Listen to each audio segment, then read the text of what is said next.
Hi, I just want to do a quick video about this book, Tools for Teaching Conceptual Understanding at the Secondary Level. In case you have a copy and it's sitting on your desk and you don't have time to read it cover to cover, which I can totally understand and relate, I wanted to show you how it's organized. So the first chapter is a review of Dr. H. Lynn Erickson's unit planning process. So if you're familiar with concept-based curriculum instruction, my book is part of her series, and it reviews her unit planning steps.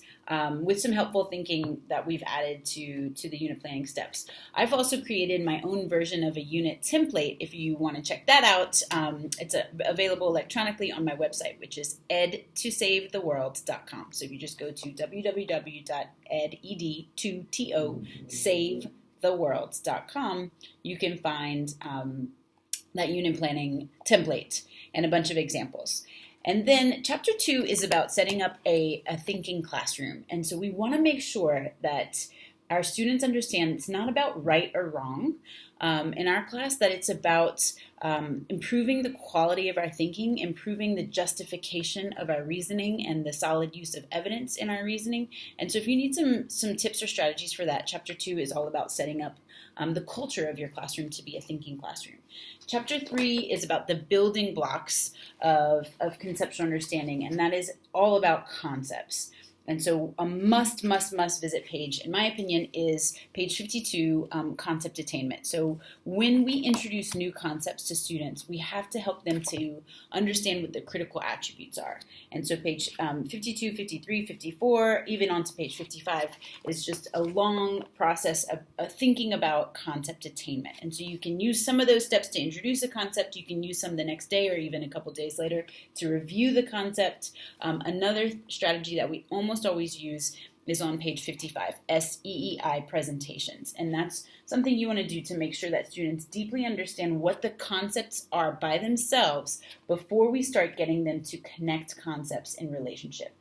Concepts are the building blocks of expertise. And so if they understand the critical attributes well, they'll be able to get to deeper levels of learning.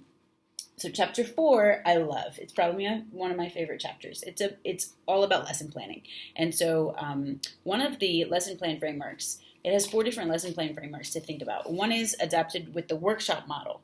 And what I love is it's got this opening sort of step, some questions to ask yourself while you're planning, and then some ideas of what it might look like in your classroom, because we're not prescriptive. My co-authors and I don't want to say this is exactly how you do it. And so teachers have found those lesson frameworks to be incredibly useful when they're planning, so they can see what it looks like, they can ask themselves key questions, and move to planning.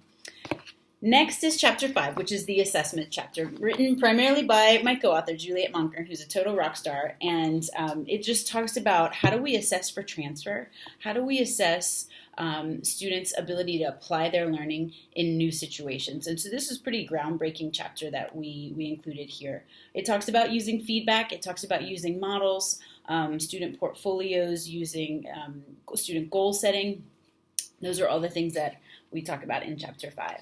Chapter 6 is really differentiation or equity. It's how can we meet the needs of all learners in a conceptual classroom. And so it talks about the importance of building relationships with students. Of course, so many people now are talking about the importance of building relationships with students. And so we've got some tips in there that were compiled by looking at a lot of research around building those relationships with students.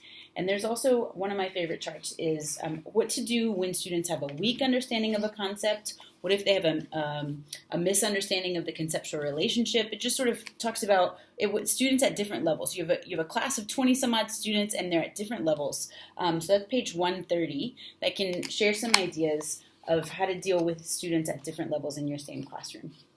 And then chapter 7 talks about concepts in relationship to a lot of education initiatives. So this is one, concepts and international baccalaureate, concepts and advanced placement, concepts and technology, concepts and understanding by design. So we just sort of tried to put side by side a lot of things that are popular out there or that schools are using, and so that you can integrate whatever your school might be already using with building deep conceptual understanding that transfers to new situations.